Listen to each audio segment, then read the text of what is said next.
Sabay-sabay natin alamin ang mga kaganapan na nangyayari sa ating bansa.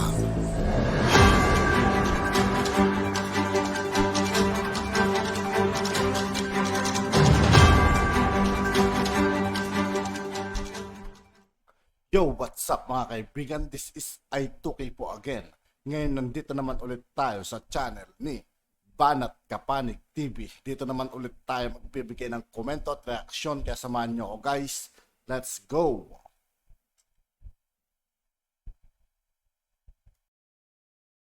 Dapat mapahiya. Para alam po ng tao na hindi po nila yan proyekto, no? Yang mga congressman at senador na namamahagi po niyan, wala po silang say dyan. Yan po ay proyekto ng DSWD, tsaka ng DOLE, yan tupad. Nagtataka nga ako, meron pang tupad eh. Hindi naman natin sa minamasama yung pagbibigay ng ayuda. Kaya lang halatang halata kung kasama po sa nagbibigay ng ayuda yung mga senador at mga congressman. Halatang halata po na yung ayuda na pinamimigay ay ayun po talaga yung purpose, no? At the expense ng taong bayan. Siyempre, pag nakita nyo puro yung politiko, hindi nyo maaalis sa isip nyo na ito trabaho. Hindi rin natin masisisi yung mga politiko kasi paraan nila to ng pangangampanya. Di ba? Nakakapangampanya sila sa pamamagitan ng pamimigay ng mga proyekto ng gobyerno. Hindi na po nila kinakailangan yun mula sa sarili nilang bulsa mamigay. Sumama lang sila doon sa pamimigay ng tupad, sa AIX, 4-piece, at iba-iba pa. Meron pa si Martin na yung card. Anong tawag doon? Yung libreng bigas. Swerte. Swerte yung mga politiko. Hindi na sila nagagastosan. Proyekto ng national government, pinamimigay nila, kasama sila. Akalain ng tao na yun ay proyekto nila. Sabi nga ni Senator Lacson, yan po ay hindi po trabaho. Kaya nga po bilang ganti, dapat tayong mga tao, hindi ipaunawa po natin na hindi po yan pagtanaw ng utang na loob, no? Na nagbigay, nag-abot lang sa inyo, inabot lang. Pero actually, yan po ay proyekto. Okay lang sana kung wala yung pagmumukha nila. Kaso kitang-kita mo di ba? Ayan po, mga pa-epal po yan. Sana po magtanda po kayo, no? Kayo pong mga nabigyan. Tanggapin niyo po, para sa inyo yan. Pinondohan namin yan. Pinondohan ng taong bayan yan. Hindi po yan pinondohan ng mga congressman. Hindi po yan pondo ng congressman at ng mga senador. Yan po ay pondo natin. Kaya tanggapin niyo po. Dapat nga maghanap pa kayo ng mas malaki. Dahil tandaan po ninyo, kung mas maliit po ang tatanggapin yung ayuda ngayon kaysa yung tinanggap niyo nung pandemya, malaki pong kalokohan yan. Dahil mas malaki po, no? Yung 2 araw, mas malaki po ng 2 beses. Dahil 2 beses po, 300 billion lang. Ngayon, isang taon lang, 500 billion ang budget. At hindi rin po pwedeng sabihin na sa 2025 na ibibigay ang ayuda na yan. Kinakailangan po yan, makita nyo po ngayon. Ngayon pala, magtanong na kayo. Sa lahat po na nakakapakinig, wag po tayong magpaloko. May budget sa ayuda, doble-doble po ang budget sa ayuda ngayon kaysa sa ayuda noong nakaraan. Kung nakatanggap kayo ng 2 beses, 16,000, dapat ang tanggapin nyo ngayon, mahigit 16,000. Pera, baka bigay lang sa inyo mga konting sardinas at konting bigas. Malaking kalokohan po yan. Kinakailangan po pera. Po kayo na pera bigay sa inyo. Okay, punta na po tayo rito sa ito po yung mga tayo po ang social media capital, no, ng buong mundo. Ang mga Pilipino po mas naniniwala pa sa mga influencer, mas naniniwala pa sa mga YouTuber kaysa sa iba pang paniniwalaan. Kaya hindi po ako magtataka ngayon kung marami pong naniniwala sa mga BBM vloggers at saka sa mga Tambi vloggers. Ayan po, no? Kaya pira sa Duterte. Hindi nyo nga question yung siguro si Pulong siguro ang head ng DPWH. Ganyan na po kabugok ngayon yung mga supporter. Ito po, nagsabi, ganyan din si Sara. Namimigay din daw si Sara. Ang sinasabi ni Ping Lacson, pakinggamot nyo itong mga may nakukote. Ang sabi ni Ping Lacson, yun pong mga lawmaker. Paano po naging lawmaker si Sara Duterte? Vice President siya ng Pilipinas. 'Di ba? May proyekto talaga siya na tumutulong. Kaya nga may satellite office May proyekto po siya, may pondo po yung Vice President para makatulong sa tao. May sarili pong pondo yung Vice President, naintindihan po ninyo.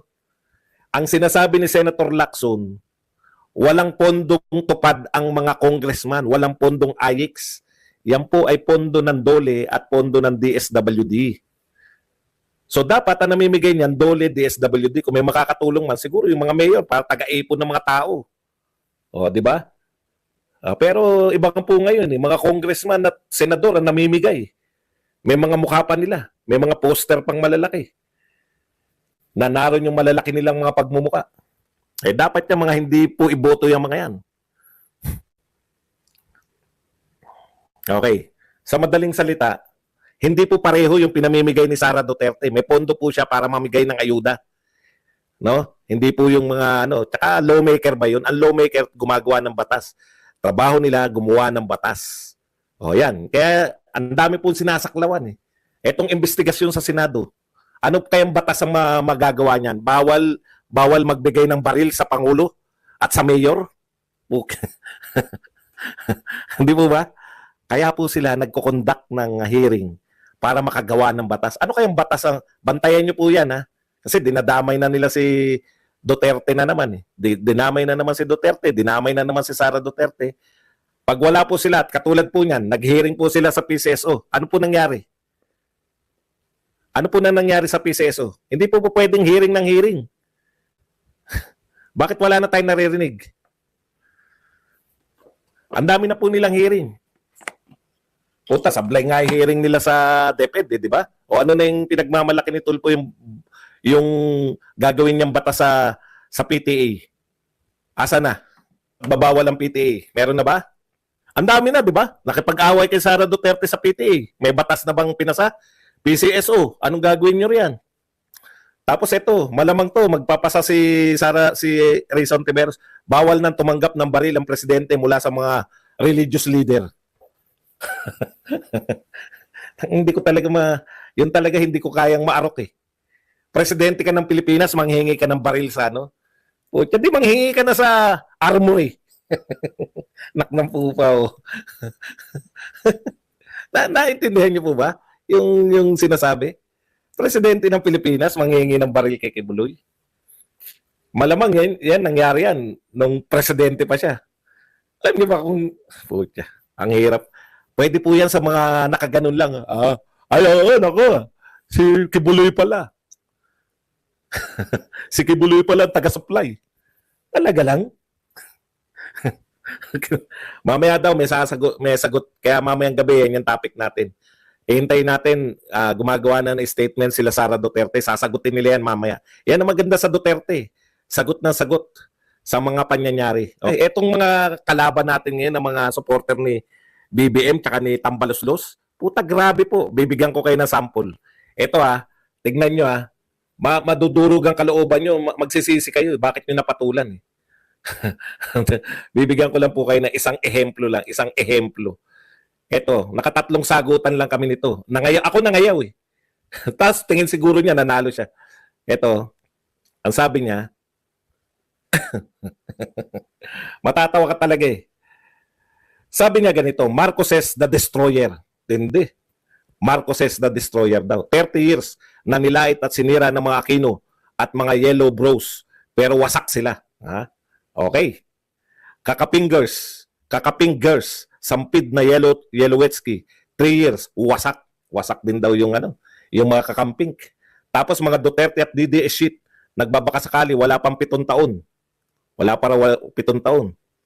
Wasak na si Pentalin Boy Jetski. Who's next? Di ibig sabihin, gusto niya sabihin, winarak na ng mga Marcos yung mga Duterte. Yeah? So ang reaction ko, ganito na po kabugok ang mga kalaban natin. Noong araw sila Father Nongnong, pari yan eh. Mahuhusay yung mga argumento eh. Si Father No, kung sino man yung pari na yun, sila Bishop yung alalay ni Cardinal Sin, yun yung mga binabakbakan natin eh. Ang tataas pa ng level ng usapan eh. Ngayon, biglang bagsak po, katulad ng mga vlogger nila. Ganyan po ang mga diskusyon ngayon sa Twitter, nakakabobo. So, ito lang po tanong ko sa kanya. So, ibig mo sabihin, mananalo si Martin laban kay Sara. Di ba? Kasi wasak na eh. Di ba tama naman? Eto. Ang sagot, may nabasa ka bang Martin dyan, tanga? Bawasan mo fentanyl mo, idiot. Ako pa ngayon ang idiot. So para mas maunawaan niya, ito po ang sinabi ko. Akala ko wasak na mga Marcos Duterte, anak ni Digong si Sara. Akala ko winasak na ng Marcos ang Duterte. Anak ni Digong si Sara, di ba? Iniisa-isa ko na, sabi ko. Kasi medyo mahina ka sa comprehension. Sa makatuwid, kung wasak na Duterte, mananalo si Martin kay Sara. Kasi si Martin yung pambato ng Marcos di ba? Yun. Ganun. Magbasa ka. May Martin ba dyan? Puta, inulit lang. Magbasa daw ako may Martin ba dyan? Ganun po kabobo yung mga yan. Paano nyo sinasabing wasak na yung mga Duterte? Eto, binabalita po ngayon, no?